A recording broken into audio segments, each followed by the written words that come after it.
Bonjour, alors je vois que vous venez de l'hôpital d'Albi, vous êtes venu aux Journées PCR de Lyon. C'est la première fois que vous venez aux Journées PCR ou vous avez déjà une expérience? C'est la deuxième fois. La deuxième fois, donc avant c'était à Paris, à Oui. Issy-les-Moulineaux. Bien alors, on est dans une année où il y a beaucoup d'évolutions réglementaires. Qu'est-ce que tout ça vous donne à penser dans votre pratique? Est-ce que ça va changer beaucoup de choses? Est-ce que vous pensez que vous allez toujours rester PCR ou votre hôpital va faire appel à un OCR, un organisme compétent en radioprotection? Alors, Quel est votre sentiment? Je pense qu'au sein de l'hôpital d'Albi, étant donné qu'on a un service de médecine nucléaire, mes fonctions de PCR ne seront pas très impactées. Je ne pense pas qu'on fasse appel à quelqu'un d'autre. Donc la pérennité de l'emploi. C'est ça. Bon. Ceci étant dit, les évolutions qui sont introduites, notamment est-ce que vous pensez que votre zonage va évoluer en fonction des réglementations qui sont en train de se mettre en place? Alors, il faut que je l'étudie un petit peu de plus près. Oui. Je ne pense pas que ça va changer beaucoup, mais ça permettra de refaire un petit point là-dessus. Alors jusqu'à présent, vous faisiez faire des contrôles techniques par des organismes agréés, type APAV, Socotec, je ne sais pas qui vous y appelle. Demain, ça va être des vérifications qui, pour les vérifications périodiques, seront faites par vous. Est-ce que vous vous sentez en mesure, à travers du matériel dont vous disposez, de la formation que vous avez, des installations qui sont les vôtres, de pouvoir faire ces vérifications? On faisait déjà des vérifications, donc les contrôles techniques internes en radioprotection, qui étaient la copie conforme de ces contrôles externes.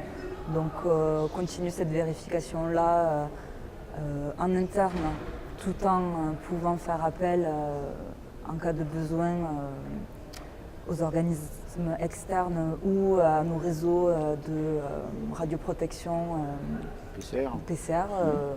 Vous faites partie d'un réseau PCR? Oui, le RAMIP. Le RAMIP, c'est un très bon réseau qui est effectivement bien connu dans le milieu. Vous connaissez le salarié compétent dans votre établissement? Non. Non. Est-ce que vous avez un service HSE dans votre établissement? Oui. Oui, en fait, il doit se trouver là-dessus. Vous attendez quoi? Vous êtes venu voir des exposants en particulier, outre les participer ou assister aux présentations dans l'auditorium? Est-ce qu'il y a des stands d'exposants en particulier qui vous intéressent ou pas? Alors c'est toujours intéressant de faire un tour des stands, mais je ne suis pas venue pour quelqu'un en particulier. Non. Quelque chose de ciblé. Vous connaissez la revue Radioprotection? Oui. Bon, et la rubrique La vie des PCR, Non. Non, vous ne connaissez pas la vie des PCR? Je suis sûr que vous pourriez fournir des éléments, un petit article sur la vie de la PCR à l'hôpital d'Albi. Ah oui. Bon.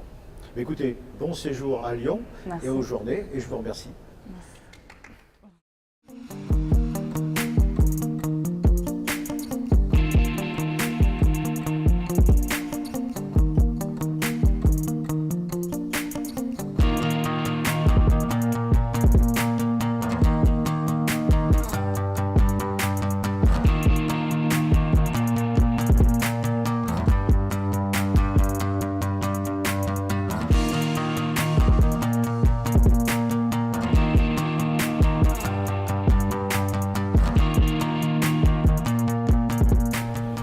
Bonjour Joël, Bonjour. Il me semble que je t'ai déjà vu aux précédentes journées PCR. On s'est rencontrés effectivement. Oui, effectivement, tu es un assidu de ces journées. J'essaie. Bon, alors, puisque tu as un historique long de la vie des PCR, qu'est-ce que tu penses du début de ces rencontres, et notamment évidemment de l'impact de cette nouvelle réglementation qu'on nous a présentée abondamment ce matin? Est-ce que dans ton quotidien à l'hôpital de Clermont, est-ce que ça va générer beaucoup de choses? Est-ce que tu penses que, notamment, de PCR, vous allez vous transformer en OCR ou l'hôpital va faire appel à un OCR pour vos activités? Alors ça faisait partie de mes craintes et je les avais soulevées auprès des instances à l'époque où on débattait un petit peu de l'évolution réglementaire, à savoir est-ce qu'il n'y avait pas un risque désormais que les établissements fassent appel à des OCR et suppriment l'obligation d'une PCR ou d'un conseiller en radioprotection choisi parmi les salariés de l'établissement. J'ai évolué sur cette réflexion et je pense que dans les grands établissements, ce risque-là a très peu de chances de se produire.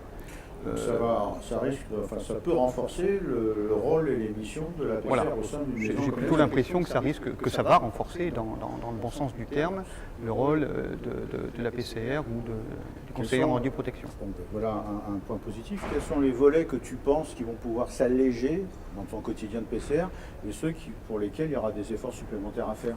Alors, à grands traits. oui. ce qu'on Alors, sait de la à réglementation. grands traits, déjà dans un premier temps, c'est déjà absorber, digérer cette évolution réglementaire importante. Probablement la dernière que je vais vivre d'une manière dans ma vie professionnelle. Tu es encore bien jeune. Et puis, en forme d'allègement, il va y avoir notamment la partie concernant les contrôles, moi aussi je me mets les pieds dans le tapis, comme le disait Thierry Lahaye ce matin, les vérifications concernant les appareils de radiologie,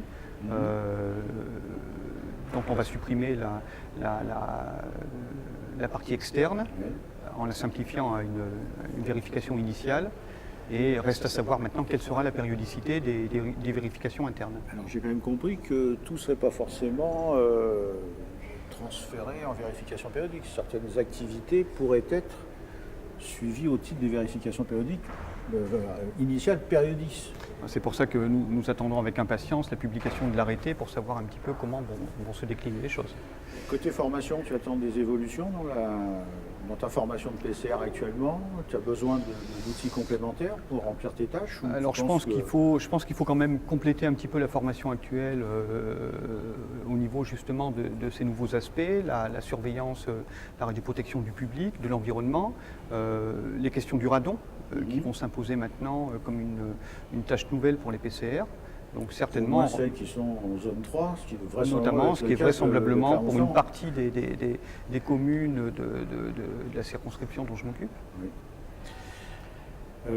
Tu as déjà pris des contacts avec les différents exposants sur les centres? Tu avais des projets bien précis de cibler tel ou tel, ou tu es venu par rapport à ces rencontres PCR? Oui. Alors comme je le dis tout à l'heure à un collègue, je viens faire aussi un peu mon marché ici, en termes de nouveautés technologiques, en termes de personnes éventuellement à rencontrer et ou à recruter, etc. Et ce que j'ai vu aussi, c'était les logiciels d'aide à la gestion de la dosimétrie, à la gestion de la radioprotection des travailleurs, ces nouveaux logiciels qui permettent de faciliter grandement la tâche des PCR dans les établissements. Ok. Eh bien écoute, merci beaucoup. Côté marché, je te recommande les Halles Paul Bocuse à Lyon, à côté de la gare. Merci beaucoup, merci, à bientôt, au revoir. À bientôt. Bonjour Richard. Bonjour. Donc vous travaillez au centre hospitalier de Chambéry-Aix-les-Bains. C'est cela même, Chambéry, le centre hospitalier Métropole Savoie, mais qui couvre donc Chambéry et Aix-les-Bains. Et du coup, vous vous occupez de 2 établissements? Exactement, donc c'est 2 établissements hospitaliers qui sont séparés d'une douzaine de kilomètres par notamment le lac du Bourget. Du coup, du fait de ces 2 établissements, est-ce qu'il y a une organisation en place, déjà mise en place? Alors, tout à fait, ça fait maintenant 3 ans que l'hôpital et que les centres hospitaliers de Chambéry et Aix-les-Bains ont fusionné. Donc il n'y a plus qu'un chef d'établissement, un employeur. Et donc il a été décidé que la personne compétente en radioprotection de l'hôpital de Chambéry, qui était le plus gros centre, allait s'occuper également de l'hôpital d'Aix-les-Bains. Et par rapport à cette nouvelle réglementation, est-ce qu'il y a des choses encore à réorganiser ou est-ce que vous êtes plutôt au point? Alors, il y a plein de choses à réorganiser. Déjà, par rapport à ce qui est sorti, déjà, nous, on doit maintenant, en tant que PCR, s'occuper également du public. Alors, on avait en charge les travailleurs et l'environnement. Et là, on a en plus le public. Après, concrètement, ce qui change, il y a le zonage. Donc on attend les arrêtés. Il y a également, autre que le zonage, il y a tout ce qui est les contrôles. Oui. Donc ça veut dire qu'on n'aura plus à avoir appel régulièrement au contrôle externe. Par contre, il y a les vérifications à l'ouverture de chaque salle ou d'un nouvel appareil. Donc ça, il va falloir ça va nous diminuer du temps d'occupation par rapport, parce que dans les contrôles externes, on devait accompagner les personnes, Là, on est juste à la vérification initiale, donc Oui. on les verra moins longtemps, ce qui va nous laisser plus de temps dans surtout les études de poste et la mise en place en fait de l'assurance qualité qui petit à petit va se mettre en route. Très bien. Et qu'attendez-vous de ces journées PCR? Moi, c'est surtout avoir un peu des points précis sur des points de réglementation qui paraissent encore un peu flous. Oui. Maintenant, comme les arrêtés ne sont pas sortis, ça nous permet de voir ce qu'on a commencé à anticiper, voir si on est dans la bonne direction ou pas, en fait, tout simplement. Vous avez eu récemment une inspection de l'ASN? La semaine dernière. C'est touchant. Voilà, le 18 octobre. Ah ouais. Donc voilà, ça devait être prévu le 11, on a eu un souci, c'est les blocs opératoires et 18. Et c'était sur l'organisation? Non, c'était c'est une général? inspection générale Oui, donc, qui était prévue. sur tout ce qu'on met en place. Alors on n'a pas beaucoup parlé de la nouvelle réglementation parce qu'on est quand même dans une phase transitoire. Et sur la nouvelle réglementation, ils n'accordent encore pas trop d'importance. Ils veulent voir ce qu'on a fait en amont. Moi maintenant, j'ai profité de cette inspection pour tester la nouvelle réglementation sur le zonage, D'accord. même si l'arrêté n'est pas sorti, pour voir si ça convenait et parce que on a quand même au bloc opératoire des zones qui sont beaucoup moins astreignantes pour le personnel. Le fait d'être passé en mensuel. Voilà, exactement, Ouais, le fait tout à de fait. passer en mensuel. Surtout que nous, on a des activités de bloc qui sont quand même conséquentes, mais en termes de rayonnement ionisant, on a 2 salles dédiées, une pour la coronarographie, une pour la radiologie interventionnelle en général. Donc du coup, là, on a quand même pas mal de rayonnement ionisant. Pour les autres blocs, pour les autres salles de bloc, on a surtout en fait des temps de scopie qui ne dépassent pas 1 à 3 minutes.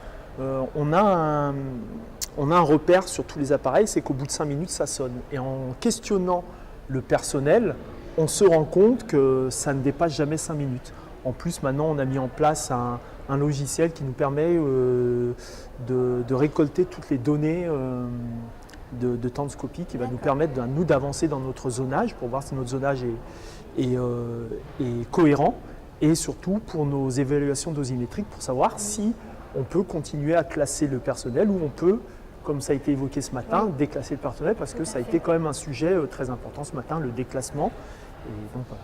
Du coup, vous vous sentez plutôt serein et prêt pour cette nouvelle Serein, aventure? oui, il faut. Enfin, de Oui. toute manière, voilà. Très bien. On attend vraiment les arrêtés qui Oui, vont c'est vrai. nous permettre de